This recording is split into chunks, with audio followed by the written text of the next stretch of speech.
Hi all, good morning every one.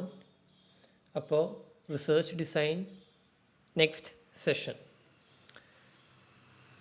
ഇന്ന് നമ്മൾ എടുക്കാൻ പോകുന്ന ടോപ്പിക്കാണ് സിസ്റ്റമാറ്റിക് സാമ്പിളിംഗ്, അതേപോലെ random route sampling, then non probability sampling methods നമ്മൾ നോക്കുന്നതാണ്. അതിനു മുന്നേ നമുക്ക് ലാസ്റ്റ് ക്ലാസ് എന്താ എടുത്തതെന്ന് ഒരു ഗ്ലാൻസ് നമുക്ക് നോക്കാം. ലാസ്റ്റ് ക്ലാസ് നമ്മൾ ചെയ്തിരുന്നത് സ്ട്രാറ്റിഫൈഡ് സാമ്പിളിംഗ്, ക്ലസ്റ്റർ സാമ്പിളിംഗ് എന്താ നമ്മൾ നോക്കിയിട്ടുണ്ടായിരുന്നു.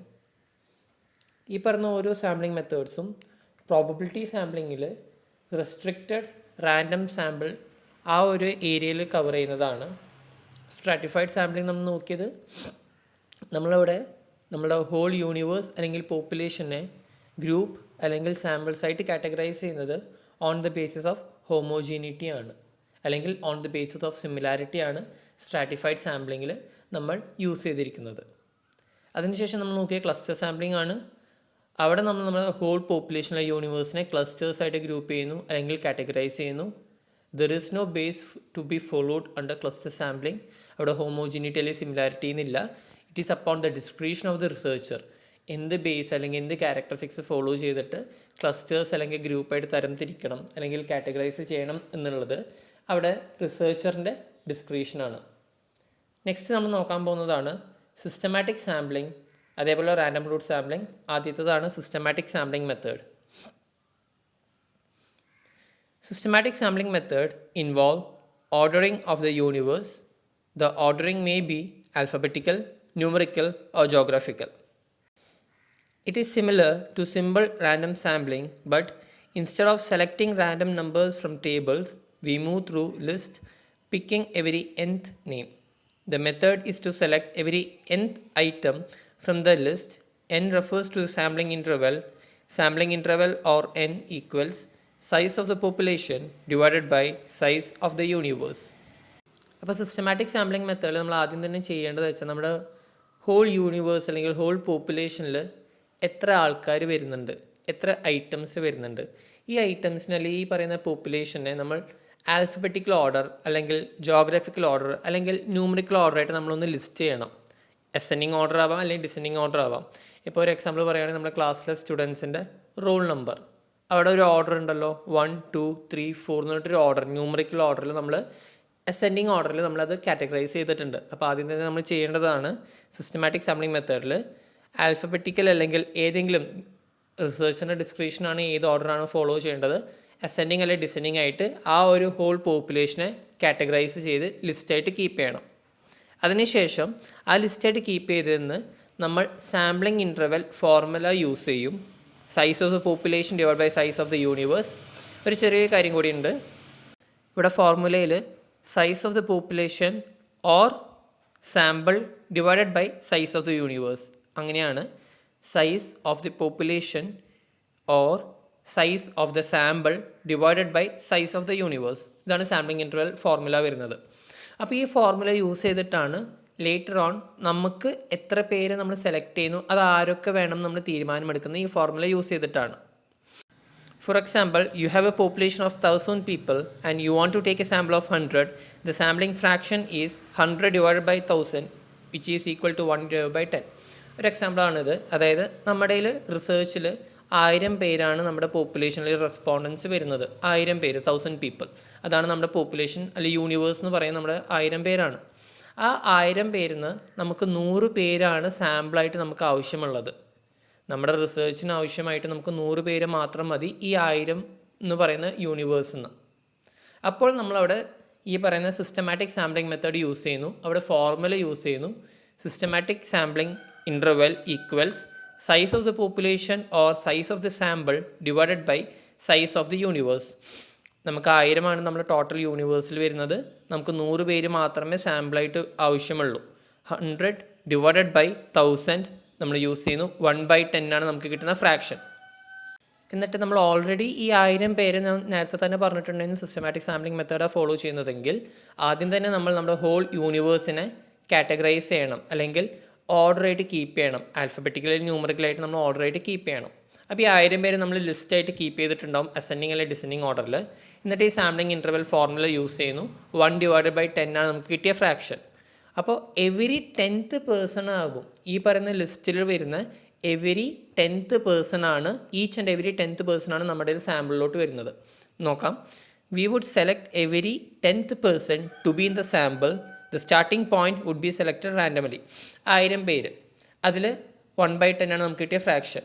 അപ്പോൾ ആ ലിസ്റ്റിൽ വരുന്ന ആദ്യത്തെ ഒരാൾ നമ്മൾ സെലക്ട് ചെയ്യുന്ന റാൻഡമായിട്ട്, സേ നമ്പർ 5 ഞാൻ സെലക്ട് ചെയ്തു.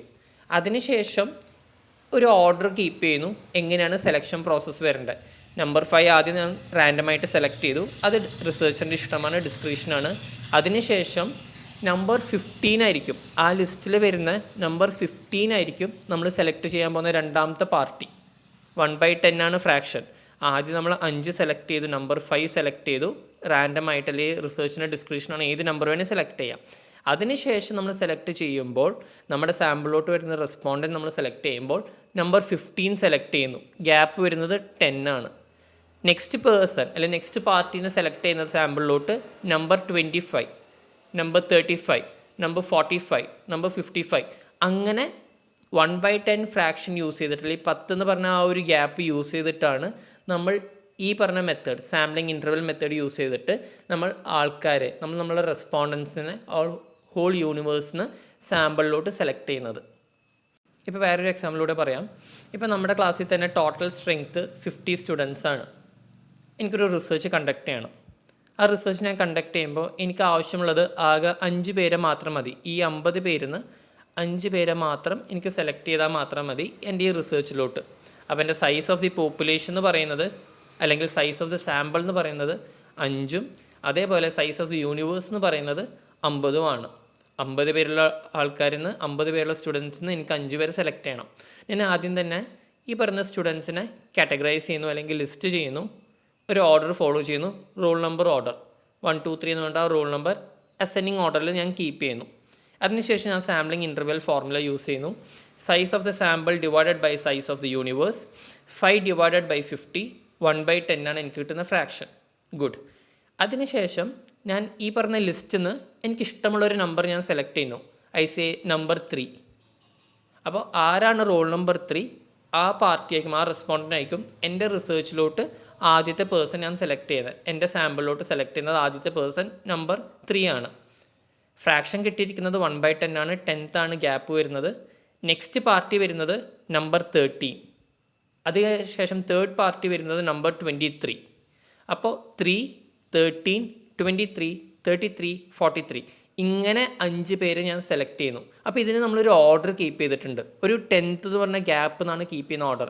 സിസ്റ്റമാറ്റിക് സാമ്പിളിംഗ് മെത്തേഡ് ആണെങ്കിൽ there will be an order in selecting the sample for the research.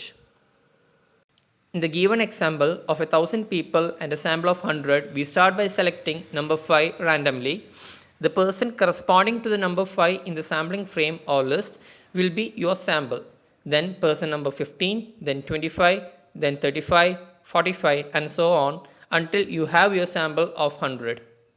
അപ്പോൾ നമുക്ക് 1000 പേരുടെ ആ ഒരു എക്സാമ്പിൾ നോക്കുകയാണെങ്കിൽ 1000 പേരാണ് ഹോൾ യൂണിവേഴ്സിൽ, 100 പേരാണ് നമുക്ക് വേണ്ട സാമ്പിൾ എന്ന് പറയുമ്പോൾ ഈ പറഞ്ഞ method sampling interval formula use ചെയ്തിട്ട് 1/10 ആണ് നമുക്ക് കിട്ടുന്ന ഫ്രാക്ഷൻ. അപ്പോൾ ആദ്യം നമ്മൾ റാൻഡമായിട്ട് സെലക്ട് ചെയ്യുന്ന ഒരു പേഴ്സണിനെ, സേ റോൾ നമ്പർ 5, അതിനുശേഷം 15, 25, 35 ആ ഒരു ഓർഡറിൽ നമ്മൾ ഫോളോ ചെയ്യുന്നു 10th ഗ്യാപ്പ് യൂസ് ചെയ്തിട്ട്. And we will continue this order till നമുക്ക് 100 പേരെ കിട്ടുന്നത് വരെ. 5, 15, 25, 35, 45 ആ ഒരു ഓർഡർ നമ്മൾ ഫോളോ ചെയ്തുകൊണ്ടിരിക്കും അൺടിൽ നമുക്ക് 100 പേരെ നമുക്ക് സെലക്ട് ചെയ്യാൻ കിട്ടുന്നത് വരെ ഈ ഓർഡർ ഫോളോ ചെയ്യും. അതാണ് സിസ്റ്റമാറ്റിക് സാമ്പിളിങ്ങിൽ പറയുന്നത്. Systematic sampling is relatively simple and less time consuming. ഇപ്പോൾ നമുക്കൊരു ഓർഡർ എങ്ങനെയാണ് നമ്മൾ സെലക്ട് ചെയ്യേണ്ടതെന്ന് നമുക്കൊരു വ്യക്തത കിട്ടി. ഈ ഒരു 10 എന്ന് പറഞ്ഞ ഗ്യാപ്പ് ഫോളോ ചെയ്താൽ മാത്രം മതി. അപ്പോൾ there is no other further discussion to be held. ഈ ഓർഡർ ഫോളോ ചെയ്യുക, ആദ്യം തന്നെ നമ്മൾ ലിസ്റ്റ് ചെയ്യണം, ആ ഒരു സിറ്റുവേഷൻ മാത്രമേ ഉള്ളൂ. അതിനുശേഷം which order we have to follow already നമ്മൾ ഡിസൈഡ് ചെയ്ത് കഴിഞ്ഞു. സോ ടൈം കൺസ്യൂമിങ് അല്ല, അതേപോലെ തന്നെ കുറച്ചുകൂടി എളുപ്പമാണ് when compare to other methods. അതായത് ഇപ്പോൾ നമ്മൾ സ്ട്രാറ്റിഫൈഡ് സാമ്പിളിങ്ങിൽ നമ്മൾ നോക്കിയിരുന്നു on the basis of similarity, അല്ലെങ്കിൽ സിമിലർ ക്യാരക്ടറിസ്റ്റിക്സ് ഉള്ള ആൾക്കാരെയാണ് നമ്മൾ ഗ്രൂപ്പ് ചെയ്യുന്നത് പറഞ്ഞു. ആദ്യം തന്നെ ആരൊക്കെയാണ് റെസ്പോണ്ടൻസ്, അതിനുശേഷം എന്ത് സിമിലർ ക്യാരക്ടറിസ്റ്റിക് ബേസിസിലാണ് നമ്മൾ അവരെ സെലക്ട് ചെയ്യേണ്ടത്, അതിനുശേഷം ആർക്കൊക്കെയാണ് ഇതേപോലത്തെ ക്യാരക്ടറിസ്റ്റിക്സ് ഉള്ളത് എന്നിവയൊക്കെ മനസ്സിലാക്കിയിട്ട് വേണം നമുക്ക് സ്ട്രാറ്റിഫൈഡ് സാമ്പിളിങ്ങിൽ നമുക്ക് നമ്മുടെ വേണ്ട സാമ്പിൾസ് സെലക്ട് ചെയ്യാൻ. ഇവിടെ പക്ഷേ അങ്ങനെയല്ല. സിസ്റ്റമാറ്റിക് സാമ്പിളിങ്ങിൽ എത്രയാണ് യൂണിവേഴ്സ് എന്ന് അറിഞ്ഞാൽ മതി, 1000 പേര്, 1000 പേര്, എത്രയാണ് നമുക്ക് വേണ്ട സാമ്പിൾ എന്ന് പറഞ്ഞാൽ മതി. 100 പേര്. നമ്മൾ നമ്മുടെ ഫോർമുല യൂസ് ചെയ്യുന്നു, സാമ്പിളിംഗ് ഇൻ്റർവെൽ ഫോർമുല യൂസ് ചെയ്യുന്നു. Size of the sample divided by size of the universe, fraction കിട്ടുന്നു. ആ ബേസിസിൽ നമ്മൾ റാൻഡമായിട്ടൊരു പേഴ്സണെ സെലക്ട് ചെയ്യുന്നു. പിന്നെ ആ ഓർഡർ ഫോളോ ചെയ്ത് നമുക്ക് പോയിക്കൊണ്ടിരുന്നാൽ മതി. അപ്പോൾ മനസ്സിലാക്കാനും എളുപ്പമാണ്, ഓർഡർ കീപ്പ് ചെയ്യാനും എളുപ്പമാണ്, അതേപോലെ ടൈം കൺസ്യൂമിങ്ങും അല്ല ഈ പറഞ്ഞ സിസ്റ്റമാറ്റിക് സാമ്പിളിംഗ്. അടുത്ത നമുക്ക് നോക്കാം random route sampling. This method is used in market research survey wherein addresses are selected at random from sampling frame or as a starting point. Further addresses are chosen by taking alternate left and right turns at road junctions. Next ആണ് random route sampling method വരുന്നത്. ഇത് especially മെയിനായിട്ട് use ചെയ്യുന്നത് market research സർവീസിലൊക്കെയാണ്.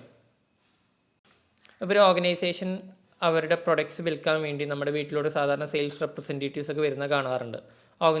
ഏതെങ്കിലും ഒരു particular ഓർഗനൈസേഷൻ്റെ അവരുടെ product വിൽക്കാൻ വേണ്ടി. അപ്പോൾ അവിടെയൊക്കെ ഈ റാൻഡം റൂട്ട് സാമ്പിളിംഗ് മെത്തേഡാണ് യൂസ് ചെയ്യുന്നത്. അതായത് സെയിൽസ് റെപ്രസെൻറ്റേറ്റീവ് ആദ്യം തന്നെ ഈ പറയുന്ന സാമ്പിളിംഗ് ഫ്രെയിം, അതായത് ഇപ്പോൾ ടെലിഫോൺ ഡയറക്ടറി ആവാം, അല്ലെങ്കിൽ പഞ്ചായത്ത് ബേസിസ് ആവാം, എങ്ങനെ വേണമെങ്കിലും ആ പറഞ്ഞ സെയിൽസ് റെപ്രസെൻറ്റേറ്റീവിൻ്റെ ഇഷ്ടമാണ് ഏത് ബേസിസിൽ തിരഞ്ഞെടുക്കണമെന്ന്. അപ്പോൾ സാമ്പിളിംഗ് ഫ്രെയിം എന്ന് ഇവിടെ പറയുന്നത് ഒന്നെങ്കിൽ ടെലിഫോൺ ഡയറക്ടറി അല്ലെങ്കിൽ പഞ്ചായത്ത് രജിസ്റ്റർ, ഇതൊക്കെ ആവാം. ഈ പറഞ്ഞ ടെലിഫോൺ ഡയറക്ടറിയിൽ നിന്ന് ഒരു അഡ്രസ്സ് ആദ്യം തന്നെ ചൂസ് ചെയ്യുന്നു, ഒരു വീട് ആദ്യം തന്നെ ചൂസ് ചെയ്യുന്നു. അതിനുശേഷം നെക്സ്റ്റ് പാർട്ടീനെ നമ്മൾ ചൂസ് ചെയ്യുന്നത് ആ റെപ്രസെൻറ്റേറ്റീവിൻ്റെ ഇഷ്ടമാണ്. കാണുന്ന ലെഫ്റ്റ് അല്ലെങ്കിൽ ഏതെങ്കിലും റൈറ്റ് റോഡിലോട്ട് തിരിയുക, ആദ്യം കാണുന്ന വീട്ടിൽ കയറുക, അവരുടെ പ്രൊഡക്റ്റിനെ കുറിച്ച് എക്സ്പ്ലെയിൻ ചെയ്യുക, നെക്സ്റ്റ് അവരടുത്ത് ഏതാ വീട് കാണുന്നത് ആ വീട്ടിൽ കയറുക. ഇതിപ്പോൾ റാൻഡം റൂട്ട് സാമ്പിളിംഗ് മെയിനായിട്ട് യൂസ് ചെയ്യുന്നത് മാർക്കറ്റ് റിസർച്ച് സർവേക്ക് വേണ്ടിയാണ്, അല്ലെങ്കിൽ അവരുടെ പ്രൊഡക്റ്റ് വിൽക്കാനോ കൺസ്യൂമേഴ്സിൻ്റെ ഡിമാൻഡ് മനസ്സിലാക്കാൻ വേണ്ടിയാണ് ഓർഗനൈസേഷൻ ഈ മെത്തേഡ് യൂട്ടിലൈസ് ചെയ്യുന്നത്. വേറിൻ നമ്മൾ ആദ്യം നമ്മുടെ സ്റ്റാർട്ടിംഗ് പോയിന്റ് സെലക്ട് ചെയ്യുന്നത് റാൻഡംലി ആകും. അതിനുശേഷം നമ്മൾ കാണുന്ന ഓൾട്ടർനേറ്റ് ലെഫ്റ്റ് അല്ലെങ്കിൽ ഓൾട്ടർനേറ്റ് റൈറ്റ് റോഡ്സ് നമ്മൾ ചൂസ് ചെയ്തിട്ട് ഏത് വീട്ടിലോട്ടാണ് നമ്മൾ കയറേണ്ടത് അത് ആ റിസർച്ചറിൻ്റെ ഡിസ്ക്രിപ്ഷനാണ്. അപ്പോൾ റാൻഡം റൂട്ട് സാമ്പിളിങ്ങിൽ there is no order to be followed. ഇങ്ങനെ രീതിയിൽ അതിൽ 10ാമത്തെ വീടാണ് കയറേണ്ടത് അല്ലെങ്കിൽ 20ാമത്തെ വീടാണ് നമ്മൾ കയറേണ്ടത്, അങ്ങനെ ഒരു ഓർഡർ ഇവിടെ ഫോളോ ചെയ്യുന്നില്ല. It is upon the description of the researcher, it is upon the description of the representative, sales representative ഏത് വീട്ടിലോട്ടാണ് അവരെ പ്രൊഡക്റ്റ് ഇൻട്രൊഡ്യൂസ് ചെയ്യേണ്ടത് അല്ല വേണ്ട എന്ന് തീരുമാനമെടുക്കുന്നത്. ഇപ്പോൾ പ്രോബബിലിറ്റി സാമ്പിളിംഗ് നമ്മൾ നോക്കിയിട്ടുണ്ടായിരുന്നു. അതായത് 5 വരുന്നത്: stratified sampling, cluster sampling, multi stage cluster sampling, systematic sampling, random routes sampling. അടുത്തതാണ് non probability sampling methods: accidental sampling, quarter sampling, purposive or judgement sampling, convenience sampling, snowball sampling, self selection. ഇങ്ങനെ total 6 മെത്തേഡ്സാണ് non probability sampling മെത്തേഡ്സിൽ വരുന്നത്. ആദ്യത്തെ നമുക്ക് നോക്കാം accidental sampling. ഈ പറഞ്ഞ accidental sampling is somewhat similar to നേരത്തെ നമ്മൾ നോക്കിയ റാൻഡം റൂട്ട് സാമ്പിളിംഗ് മെത്തേഡ്.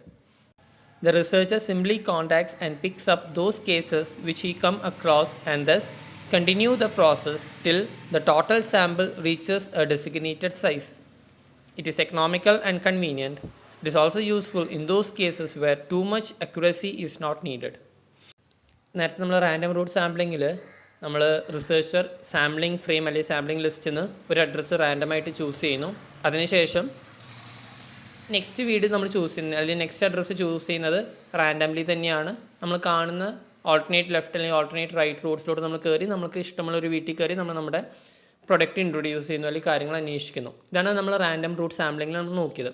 അതേപോലെ തന്നെയാണ് ആക്സിഡൻ്റൽ സാമ്പിളിങ്ങിലും പറയുന്നത്. Here the researcher simply contacts and picks up those cases which he come across and thus continue the process till the total sample reaches a designated size. ഇപ്പോൾ ഞാനാണ് researcher, ഞാനൊരു YouTube channel നടത്തുന്നുണ്ട്. ആ ചാനലിൽ ഞാൻ പറയുന്നത് ഓരോ കാറുകളിനെ കുറിച്ചുള്ള അവരുടെ ആ ഒരു കാറിനെ കുറിച്ചുള്ള ഡിമാൻഡ്, ആ കാറിനെ കുറിച്ചുള്ള കസ്റ്റമേഴ്സിൻ്റെ റിവ്യൂ എന്തൊക്കെയാണ് ഞാൻ കളക്ട് ചെയ്യുന്ന റിസർച്ചിന് വേണ്ടി. അപ്പോൾ ഞാൻ യൂസ് ചെയ്യുന്ന കാർ അല്ലെങ്കിൽ ഇന്ന് റിസർച്ച് നടത്താൻ പോകുന്ന കാർ കിയ സെൽറ്റോസ് ആണെങ്കിൽ ആക്സിഡൻ്റൽ സാമ്പിളിംഗ് മെത്തേഡാണ് ഞാൻ ഓപ്റ്റ് ചെയ്യുന്നതെങ്കിൽ മാർക്കറ്റിലോട്ട് ഇറങ്ങുന്നു, റൂട്ടിലോട്ട് ഇറങ്ങുന്നു. എൻ്റെ മുന്നിൽ വന്ന് പെടുന്ന ആരാണ് റെസ്പോണ്ടൻ്റ് വരുന്നത്, അദ്ദേഹത്തിനടുത്ത് ഓക്കെ നിങ്ങൾക്ക് കിയ സെൽറ്റോസിനെ കുറിച്ച് അറിയാമോ, എന്താണ് നിങ്ങളുടെ അതിനെക്കുറിച്ചുള്ള review.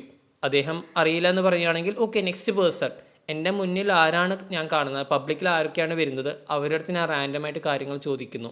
There is no order to select these and such people. ഒരു ക്യാരക്ടറിസ്റ്റിക്സ് ഞാൻ അവിടെ ഫോളോ ചെയ്യുന്നില്ല. വെൽ ഡ്രസ്ഡ് പീപ്പിൾ അല്ലെങ്കിൽ റാൻഡമായിട്ട് നടന്നു പോകുന്ന ആൾക്കാരുടെ അടുത്ത് മാത്രമേ ചോദിക്കാവൂ എന്നൊരു അങ്ങനത്തെ ഒരു ക്യാരക്ടറിസ്റ്റിക്സ് അല്ലെങ്കിൽ അങ്ങനത്തെ ഒരു പ്രീ ഡെസിഗ്നേറ്റഡ് പ്ലാൻ എൻ്റെ കയ്യിലില്ല. ഞാൻ ആരെ പബ്ലിക്കിൽ കാണുന്നു അവരുടെ അടുത്ത് ഞാൻ എൻ്റെ ക്വസ്റ്റ്യൻസ് ചോദിക്കും. ഇഫ് അവർക്ക് ആൻസർ ചെയ്യാൻ സാധിക്കുന്നില്ലെങ്കിൽ അടുത്ത പേഴ്സൻ്റെ അടുത്ത് ചെല്ലുന്നു. അങ്ങനെ കണ്ടിന്യൂ ചെയ്തുകൊണ്ടിരിക്കുന്ന ഈ പ്രോസസ്സ് ടിൽ എനിക്ക് എത്രയാണ് എനിക്ക് കളക്ട് ചെയ്യേണ്ട ഡാറ്റ അത് എൻ്റെ കയ്യിൽ കിട്ടുന്നത് വരെ. അതാണ് ആക്സിഡൻ്റൽ സാമ്പിളിംഗ് മെത്തേഡിൽ പറയുന്നത്. There is no order to be followed, there is no pre designated plan to be followed under accidental sampling. എക്കണോമിക്കലാണ്, കൺവീനിയൻ്റ് ആണ്, ടൈം കൺസ്യൂമിങ് പ്രോസസ്സ് അല്ല. നമ്മൾ ആരുടെ ചോദിക്കണം ആരുടെ ചോദിക്കേണ്ട എന്ന് നമുക്കൊരു പ്ലാൻ ഇല്ലാത്തത് കൊണ്ട് തന്നെ എളുപ്പത്തിൽ നമുക്ക് നമ്മുടെ റിസർച്ച് കണ്ടക്ട് ചെയ്ത് തീർക്കാൻ സാധിക്കും. ഇതിലൊരു കാര്യം എന്താ വെച്ചാൽ നമുക്ക് കിട്ടുന്ന ഇൻഫർമേഷൻ അക്യുറേറ്റ് ആവണം, കറക്റ്റ് തന്നെ ആവണം എന്നില്ല. റോങ് ഇൻഫർമേഷൻ നമുക്ക് ലഭിക്കാം. അതായത് നമ്മൾ മാർക്കറ്റിലോട്ട് ഇറങ്ങിയിട്ട് പബ്ലിക്കിൻ്റെ അടുത്ത് നിന്നാണ് നമ്മൾ ചോദിക്കുന്നത്. ദർ ആർ സിറ്റുവേഷൻ വേറിൻ അവർക്കറിയില്ല, നമ്മുടെ റെസ്പോണ്ടൻസിന് അറിയില്ലെങ്കിലും അവർ വേണമെങ്കിൽ റോങ് ഇൻഫർമേഷൻ വേണ്ടി നമുക്ക് പ്രൊവൈഡ് ചെയ്യാം. ഇപ്പോൾ ഒരു ഫിലിം ഉണ്ട്, അതായത് ഫഹദ് ഫാസിൻ്റെ ആണ്. എനിക്ക് ഫിലിമിൻ്റെ പേര് കൃത്യം ഓർമ്മയില്ല. ഒരു പ്രകാശ് എന്ന് പറഞ്ഞിട്ടെന്നാണ് ക്യാരക്ടറിൻ്റെ നെയിം. അതിൽ ഈ ഫഹദ് ഫാസിൻ്റെ അടുത്തോട്ട് ഒരു ടീം വന്നിട്ട് വഴി ചോദിക്കുകയാണ്, ഈ പറയുന്ന വീട്ടിലോട്ട് എങ്ങനെയാണ് പോകേണ്ടത്, ഏത് വഴിയിലൂടെയാണ് പോകേണ്ടതെന്ന് ചോദിക്കുന്നുണ്ട്. അപ്പോൾ മനഃപൂർവ്വം ആ ഫഹദ് ഫാസിൽ അദ്ദേഹം മനഃപൂർവ്വം റോങ് വഴിയിലൂടെ, തെറ്റായ വഴിയിലൂടെ അവരെ തിരിച്ചു വിടുന്നുണ്ട്. ഓക്കെ, അപ്പോൾ അതേപോലെ നമ്മുടെ റെസ്പോൺസ് വേണമെങ്കിൽ ഒന്നില്ലെങ്കിൽ മനഃപൂർവ്വം അല്ലെങ്കിൽ അവർക്കറിയാണ്ട് തന്നെ wrong information, wrong factual information വേണ്ടി പ്രൊവൈഡ് ചെയ്യാൻ സാധ്യതയുണ്ട്. അപ്പോൾ അങ്ങനത്തെ സിറ്റുവേഷൻ വരികയാണെങ്കിൽ, ഇതേപോലെ ആക്സിഡൻ്റൽ സാമ്പിളിങ്ങിലാണെങ്കിൽ നമുക്ക് കിട്ടുന്ന ഇൻഫോർമേഷൻ അക്യുറേറ്റ് ആവണം, കറക്റ്റ് തന്നെ ആവണം എന്ന് നമുക്ക് തീരുമാനമെടുക്കാൻ സാധിക്കില്ല. അപ്പോൾ അക്യുറേറ്റ് ഈ പറഞ്ഞ accidental sampling method it is A economical as well as convenient method. But these information collecting methods can be used wherein much accuracy is not required. അടുത്ത മെത്തേഡാണ് quota sampling. In this type of sampling, quotas are employed according to some specified characteristics such as on the basis of income group or age. Each interviewer is asked to interview a certain number of persons who constitutes his quota. The disadvantages of quota sampling is that the quotas are selected as per the discretion of the interviewer, so there are chances of bias. Quota sampling സിമ്പിളായിട്ട് നമ്മൾ പറയുകയാണെങ്കിൽ നമ്മൾ whole യൂണിവേഴ്സിനെ നമ്മൾ ഗ്രൂപ്പായിട്ട് തരംതിരിക്കുന്നു, അതല്ലെങ്കിൽ quarters ആയിട്ട് തരംതിരിക്കുന്നു ഏതെങ്കിലും ഒരു പർട്ടിക്കുലർ ക്യാരക്ടറിസ്റ്റിക്സ് യൂസ് ചെയ്തിട്ട്. ഒന്നില്ലെങ്കിൽ ഇൻകം ലെവൽ, അതായത് ബിലോ 2,50,000 ഇൻകം, ഒരു വർഷം ബിലോ 2,50,000 ഇൻകമുള്ള ആരൊക്കെയാണ് അവരൊരു ഗ്രൂപ്പ് ആക്കുന്നു, group A. 2,50,000 to 5 lakh rupees per annum ഇൻകമുള്ള ഒരു ഗ്രൂപ്പ്, അവരെ ഗ്രൂപ്പ് ബി ആക്കുന്നു. എബോവ് 5 lakh ഇൻകം വരുന്ന ആൾക്കാർ ആരൊക്കെയാണ് അവരെ ഗ്രൂപ്പ് സി ആക്കുന്നു. ഇങ്ങനെ വേണമെങ്കിൽ നമുക്ക് നമ്മുടെ ക്വാർട്ടേഴ്സ് വേണമെങ്കിൽ നമുക്ക് തീരുമാനമെടുക്കാം, അല്ലെങ്കിൽ നമുക്ക് വേണമെങ്കിൽ നമ്മുടെ ഗ്രൂപ്പ് തീരുമാനമെടുക്കാം.